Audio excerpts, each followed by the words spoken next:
Introspection. Définition du Larousse. Observation méthodique par le sujet lui-même de ses états de conscience et de sa vie intérieure. Explorez le monde de l'épanouissement personnel et professionnel avec mon tout nouveau podcast Parlons Introspection. Je suis Véronique Milhomme, coach numérologue passionnée. Avec ce podcast, des cas pratiques, des témoignages, des conseils et des points de vue personnels seront distillés au fil des épisodes. Rejoignez-moi pour une expérience de podcast unique, comme vous, et je l'espère, inoubliable. C'est parti!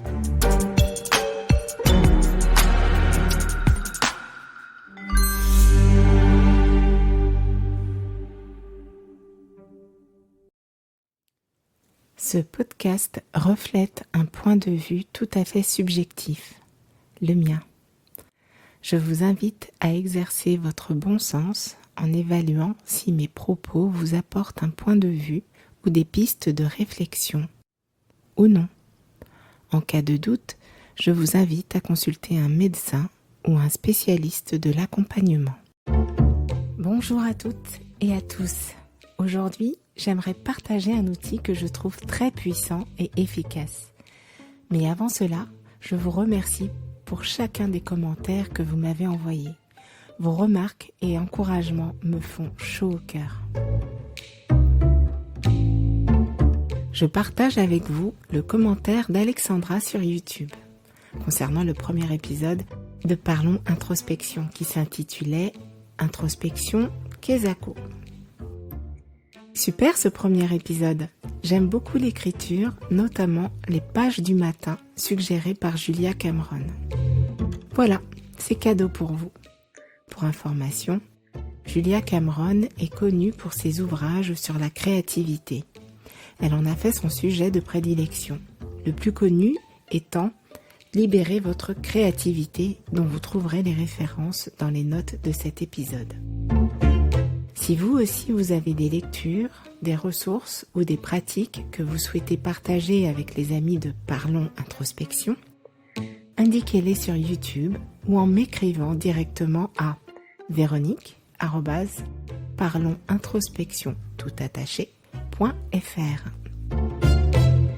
Dans le premier épisode de ce podcast, nous avons vu 2 techniques faciles à appliquer selon que vous soyez visuel avec la visualisation ou que vous pratiquiez l'écriture pour extraire vos pensées en les concrétisant sur le papier par l'écriture. Ces 2 méthodes vous permettent de prendre du recul et d'avoir un regard neutre par rapport à vos pensées et vos sensations. J'insiste sur la neutralité de votre approche face à ce que vous vivez, car cela vous permet de vous dissocier volontairement de ce que vous ressentez, afin de vous donner la possibilité d'avoir un point de vue différent de ce que vous vivez au quotidien. C'est le processus de l'introspection. Gardez en tête ces outils car nous allons un cran plus loin aujourd'hui. Dans cet épisode, nous allons découvrir une méthode de développement personnel très efficace. Il s'agit du modèle de Brooke Castillo. Brooke Castillo est une coach de vie américaine et autrice très connue aux États-Unis.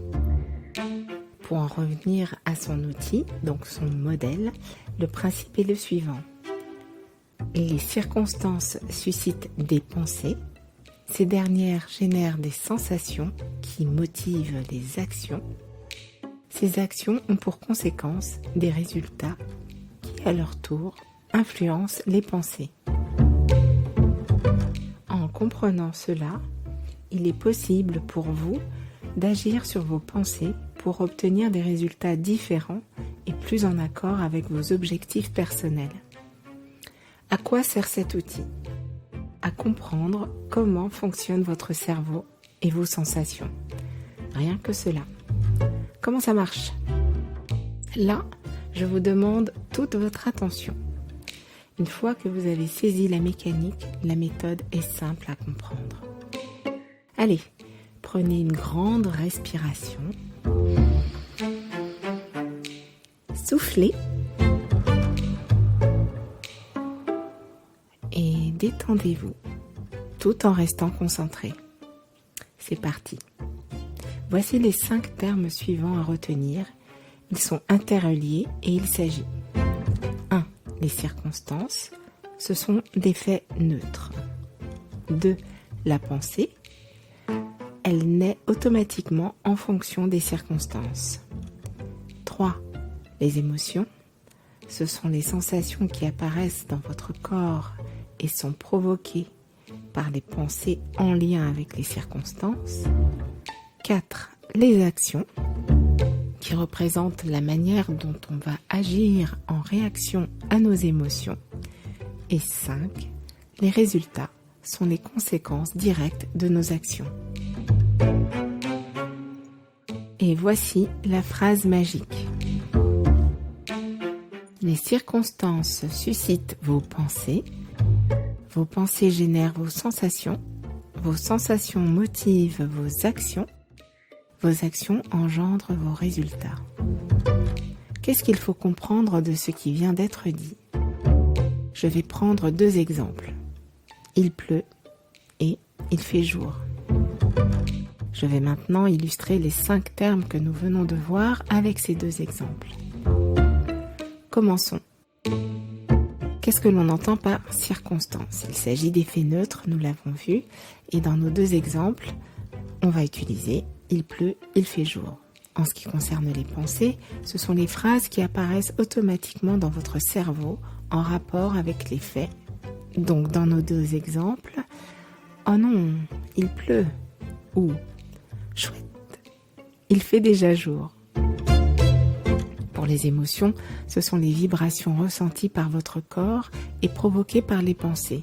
Dans nos exemples, soit vous ressentez de la déception ou vous vous sentez pleine d'énergie. Pour les actions qui découlent de nos émotions, vos épaules tombent dans le premier cas ou vous sautez du lit parce que vous êtes pleine d'énergie. Ces actions entraînent les résultats suivants. Dans le premier cas, vous traînez les pieds et vous râlez. Et dans le deuxième cas, vous avez un large sourire. Ce qui de nouveau va avoir un effet sur vos pensées et on repart pour un tour. En résumé pour le premier exemple, cela donne cela. Les circonstances.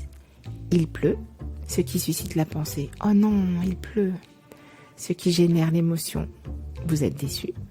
Cette déception se traduit par l'action, vos épaules tombent, ce qui engendre le résultat. Vous traînez les pieds et vous râlez, ce qui génère la pensée. La journée va être très très longue.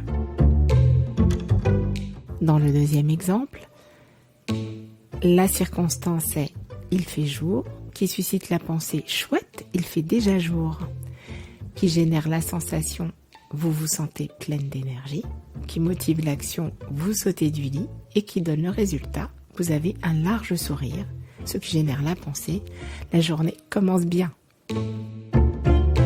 Si vous êtes encore avec moi, bravo, car c'est tout bon, vous avez l'outil. Prenons un peu de recul. Que faut-il conclure de la connaissance de ce nouvel outil ? Le modèle de Brooke.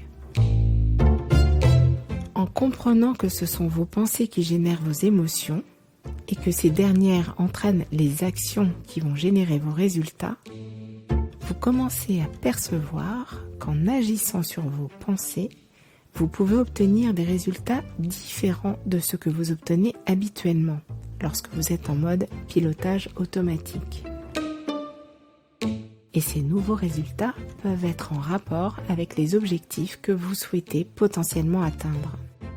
Ce n'est évidemment pas une recette miracle pour obtenir tout ce que vous désirez, bien sûr. Je porte à votre connaissance ces événements pour les laisser infuser et susciter votre réflexion, et surtout votre expérimentation. Une voie à explorer si vous souhaitez initier les modifications dans votre vie. Je vous suggère d'essayer sur des aspects anodins de votre vie quotidienne que vous souhaitez changer. Observez les pensées qui viennent en rapport avec des circonstances ou des faits tout à fait neutres. Quelles sont ces pensées ? Par Par quelles nouvelles pensées pourriez-vous les remplacer ? Pour notre exemple avec la pluie, on pourrait avoir le scénario suivant. Les circonstances demeurent les mêmes, il pleut. En revanche, la pensée pourrait être « je me motive » qui entraînerait une sensation d'une augmentation du rythme cardiaque, qui motiverait l'action « j'accélère la cadence » qui entraînerait le résultat « j'ai 10 minutes d'avance sur mon heure de départ habituelle » et qui entraînerait donc la pensée « je me sens plus sereine pour arriver à l'heure à mon rendez-vous ». Cet exemple est un peu caricatural, je vous l'accorde. Mon intention est de montrer que vous pouvez reprendre la main sur des aspects simples de votre vie quotidienne et ne plus vous sentir démuni ou victime, et de vous lâcher la grappe. Pour récapituler ce que nous avons appris au travers de cet épisode. Cet outil vous permet de prendre du recul sur vos pensées et vos sensations en observant les circonstances qui les ont déclenchées. Cette étape vous permet alors de remplacer ces pensées par d'autres pensées plus positives qui auront pour conséquence de générer de nouveaux résultats. En tout cas, ces résultats seront autres que ceux que vous avez l'habitude d'avoir dans votre vie. Vous pouvez également expérimenter cette méthode sur des aspects simples de votre vie quotidienne pour renforcer votre confiance en vous. Il est possible de pratiquer seul ou à l'aide d'un coach. En travaillant sur vos pensées, vous pouvez atteindre de nouveaux objectifs personnels en progressant un pas après l'autre, la célèbre méthode des petits pas, et en mesurant vos progrès. En somme, le modèle de Brooke Castillo est un outil puissant pour mieux comprendre votre fonctionnement personnel, pour agir sur vos pensées et obtenir des résultats différents. Cet épisode est maintenant terminé. J'espère qu'il vous aura plu. Si vous avez besoin d'un complément d'information ou si vous avez des questions, contactez-moi à l'adresse véronique@parlonsintrospection.fr attaché, ou via mon site internet catalysonsvosatouts.com. Si vous pensez que cet épisode peut aider les personnes autour de vous, partagez-le.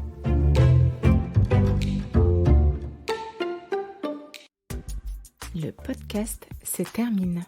Merci d'avoir écouté jusqu'ici. Dites-moi s'il vous a plu en vous abonnant dès maintenant sur votre plateforme d'écoute préférée pour être informé des épisodes à venir. Partagez-le autour de vous. Plusieurs solutions s'offrent à vous pour m'envoyer vos commentaires et questions sur Spotify, Apple Podcast, via l'adresse email véronique@parlonsintrospection.fr ou mon site web catalysonsvosatouts.com ou sur mon compte LinkedIn Véronique Milon. Enrichissons ensemble ce podcast Parlons Introspection avec vos idées et mes apports. Je vous remercie pour votre fidélité et je vous dis à très vite pour de nouveaux contenus. Vous pouvez maintenant reprendre en douceur vos activités.